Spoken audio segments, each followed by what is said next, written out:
Since the Industrial Revolution, the world has seen unprecedented intermingling between people on Earth. These connections are innumerable and can be seen all around us in our daily lives. From the air we breathe to the ground we stand on, virtually everything is connected in our shared human experience. While there are thousands of books written on this topic, I want to talk about who we think we are, how that relates to colonialism and slavery, and what we can do about it. But before we jump to such grand ideas, it is important to understand who we are, and more importantly, who we think we are. Take, for example, me. When asked who I am, depending on the situation, I usually answer with American, white, male, agnostic, student, the list goes on. But how much of my identity do I choose, and how much of it is chosen for me? Is there something inside me that makes me American or agnostic? Certainly not. At the intersection of where biology and identity cross is eugenics. Eugenics identifies groups by certain traits and seeks to improve the human population by preserving the desirable ones. This type of thinking is dangerous because it nurtures stereotyping and racism. So if my identity can't be measured, what makes me? The idea of who one thinks they are is often self-identified or imposed on them by their society. While there is no consensus on how we should conceptualize identity, we should be mindful to recognize how our own privilege oppresses others, but also how it gives us the power to promote change. While having an identity helps people understand who I am and relate to me, there are some parts of it I am not proud of.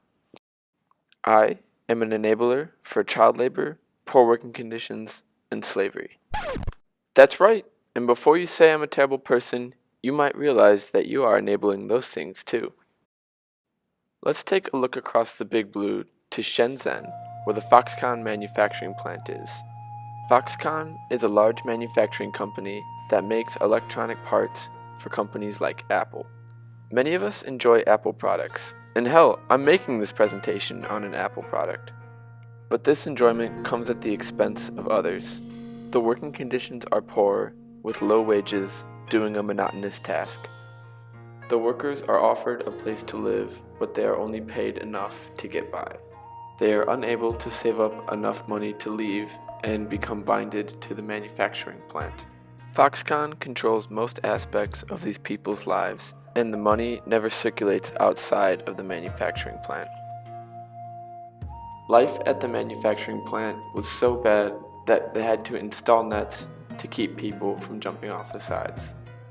The workers have their identity determined by Foxconn, and in doing so, they are practicing a form of slavery.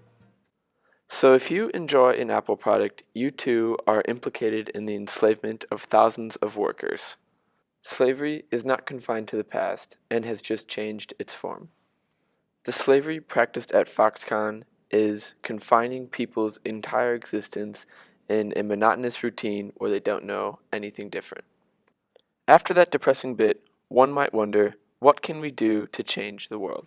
That is the golden question. As like most of the questions asked in this book, there is no clear-cut answer. After learning about such inhumane acts like slavery, one might identify themselves as a social justice advocate.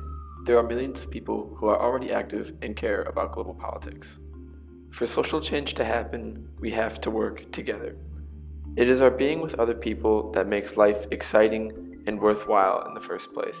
Slavery would not exist if humans didn't invent it, but neither would the iPhone, which has a lot of good things to offer. We create and shape identities for each other, as well as make our own. All of these things demonstrate the power of human creation. Our ideas of right and wrong may be vastly different, but our basic human needs are the same. While it may seem like I'm speaking in platitudes, my answer for what can we do to change the world is to listen to each other and work together. It may seem simple, but it is amazing what can be accomplished when we see each other as equal human beings. Having long-term goals can be constructive, but I believe that the millions of tiny, sometimes unnoticed actions hold more weight than any huge accomplishment. That is what makes humanity work. The only man in history to double back and win the Olympic 100 and 200 double twice. He did it in Beijing.